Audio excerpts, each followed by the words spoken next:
Should all devices be the same class? Well, this comes from Gerardo in Rancho Cordova, California. And Gerardo writes, "Hi, Paul. I've always been wondering, if you have a Class A amplifier, should you always pair it with a Class A preamplifier? Would you lose the Class A sound of an amp when paired with a different class of preamp? Also, what class are DACs?" Good questions. Generally, preamps, analog preamps, are Class A. Most small signal devices are Class A. So we can kind of put that out of the way. But I think as a rule of thumb, the answer to your question is no.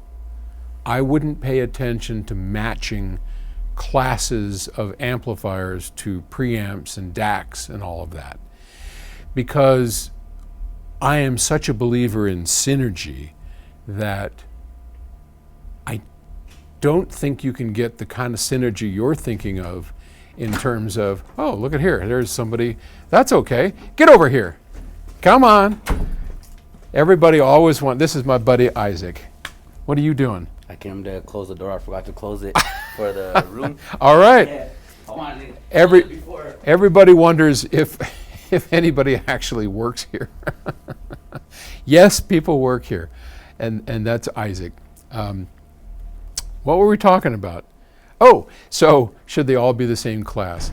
I mean, I know that basic question is one of synergy, because what you're trying to do is make sure that the synergy is the same through all classes. But in fact, it isn't quite that simple. So, for example, if I have a Class A amplifier, I probably have that, which is kind of rare. If I have that Class A amplifier, it's probably because I'm looking for a sweet sound. Class A amplifiers typically don't have any kind of harsh sound to them. They're very mellow and sweet and open. And so that's the kind of sound I'm going to get out of that amplifier. Now, I want to match up my speakers, and I want to match up my preamplifier to either enhance that sound or augment that sound. So if the amplifier were to sound too syrupy or a little, into those particular speakers, I might want a preamplifier that's got just a bit of edge to it to complement it. Think of it in terms of how a chef would react to certain tastes. He has a recipe and he tastes it and it's like, it's a little too sweet, or it's just a little acidic.